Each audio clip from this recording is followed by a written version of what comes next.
We have today Johanne Brousseau and Pat Madill Stamp, and should be a good combination of conversations. Johanne just ran for mayor in North Bay, and Pat's working on the next column for the Back in the Bay magazine as my anchor columnist, along with Nancy. Didn't forget Nancy.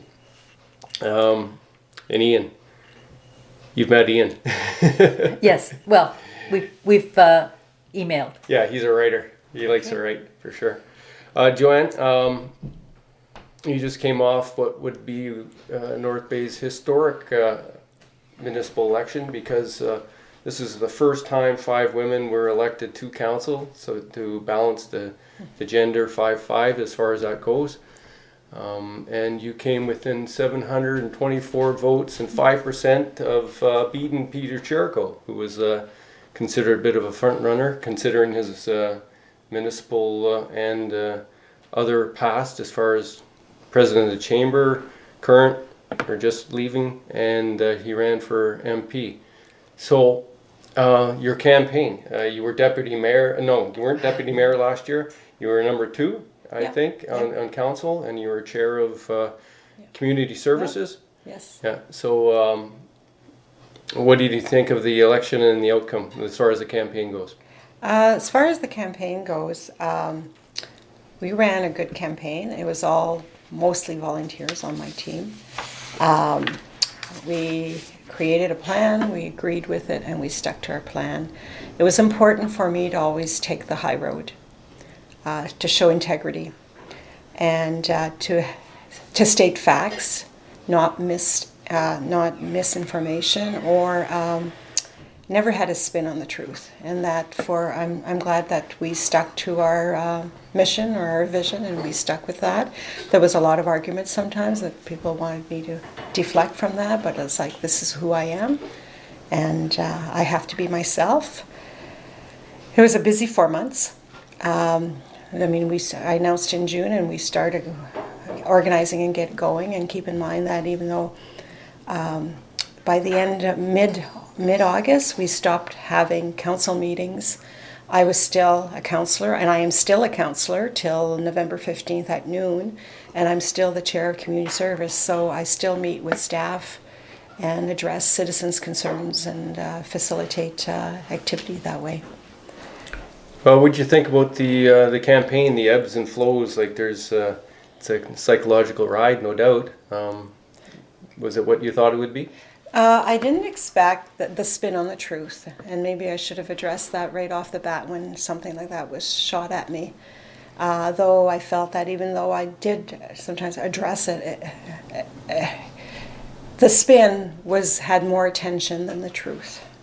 Mm-hmm. So that, in a way, it depends on, I guess, the mentality. What specifically spin? The spin, like during the Cogeco debate, it was like you were against the Castle Home development, mm-hmm. And on the spot, it's like, in my mind, no, I'm not. I was always said I was for both developments, both projects. We needed to figure a way of doing both, and what I voted against was the financial option that was on that table at that moment was not. And because you're in favor of something, you don't write a blank check and give the other side they can do whatever they want. It was a good no. All municipalities, or most of all municipalities, disagreed with that option. And that was the option that put the debt, the provincial debt, onto your books, right? Yes. So that was a strategic no. Yeah, that was a strategic no. The municipalities could not guarantee the provincial debt, and it's like, who's better off financially here?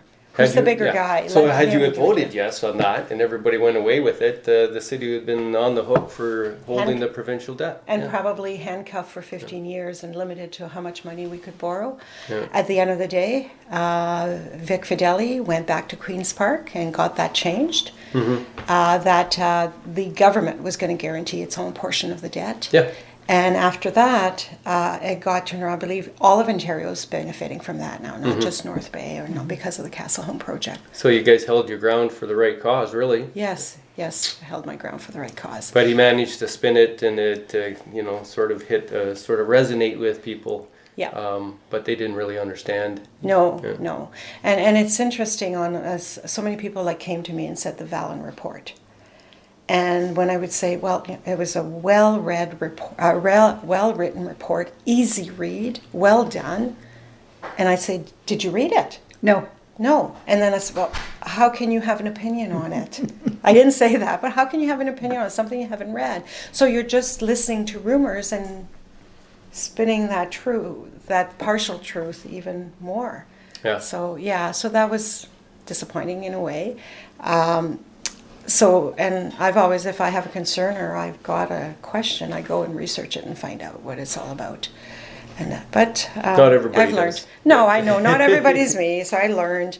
It was interesting how I was supportive people around me, even though they wanted to go there, and I say no, we're going this way. They still, I thought they were going to quit, but they stuck with me all the way, and that was great. That was kudos to them.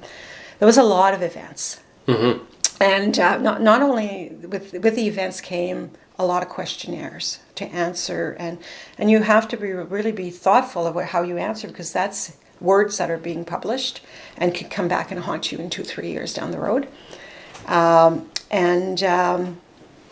But I did meet up with a lot of groups, like Boots on the Ground and this other, I think it was Northern Star, the motorcycle group that helped kids and they all have specific reasons. And North Bay, and I've always known that, but North Bay is a very kind and caring community. And you realize when you go out there and you just meet individuals or groups of individuals and how they step up to the plate for a cause and they stick with it, which is great. We did knock on a lot of doors. What did you learn that you didn't know about North Bay? Because I know you were exposed to a lot of new groups and people and ideas. What are some examples of what you learned on the campaign about North Bay? People addressed some good reasons about one of the things. One lady came up to me, she says, we should all have clear garbage bags. And that's why do you want that? Well, then the people that come in on recycling day and on garbage day wouldn't rip our bags open if they saw there's no cans or whatever they're looking for in those bags. So I thought, well, that's something to be discussed and decided upon. But yeah, that's a good thought. Another thought that was thrown at me was like, do you realize that other hospitals have 2 entrances, 2 emergencies, one for people that are on a high because of drugs and are maybe violent, and then the rest of the population is in a different area, a different room, not just curtained off. And I thought, that'd be something worth looking into, because I do know that we were in early morning with my 94-year-old mother, and she dementia and feeling very fearful because she could hear somebody having a meltdown next door. So you didn't know how to protect her and so by being separated in separate rooms. So a lot of good ideas out there. Yeah, a lot of good ideas, and I'm a listener, and I'm always open-minded to follow through until somebody says, you can't do this because of this. Oops, I didn't know that. Then I'll go back to the citizen and explain. But yeah.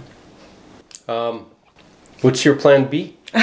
What's next? What's next? Right now, what plan B is I'm applying to be on the city's committee, agencies, and boards. Right. I've applied to 4 of them. Yeah. And it will be up to the newly elected council. They will review all applications. They will decide. Which 4 did you apply for? The health unit, Castle Home, the standard property standard, and water liaison, which has to do with the landfill and the water quality there. And that one I decided to go on because I know I'm committed, so I will show up.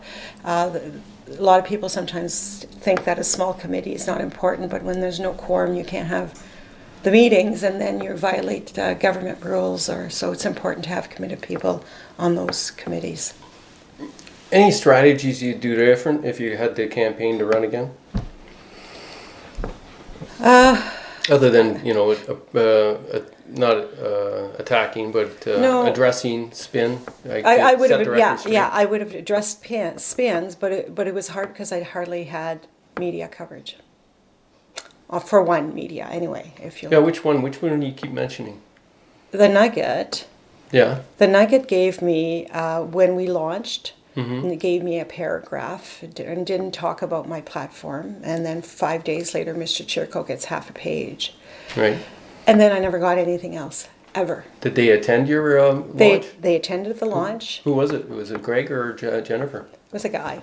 It was Greg? Yeah. And then after that, they never showed up to press releases. We sent out press releases. They never looked at them. They never got back to me and say, sorry, we can't do it right now. Or Did they didn't ever respond. publish any of them? No, nope, nothing's published.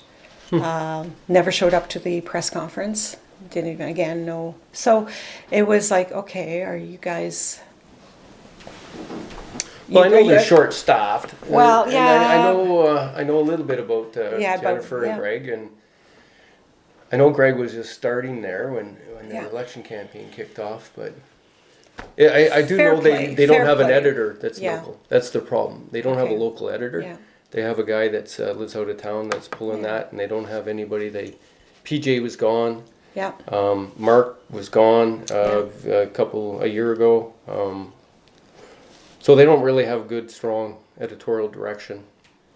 I don't think it was, other than that, the way it works, if Jennifer's on, she'll take whatever she is assigned to and blows it up to whatever she feels it's worth. Yeah, yeah.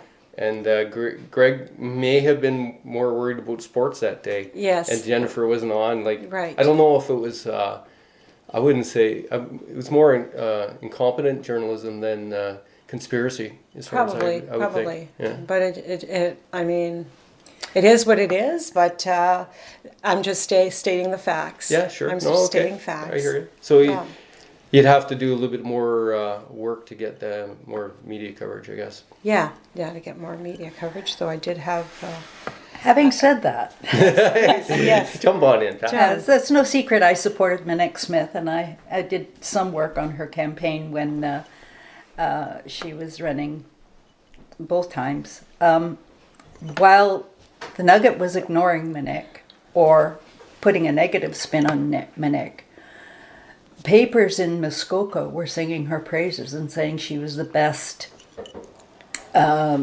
Minister of Tourism that they'd had in recent years. They just couldn't say enough good about her.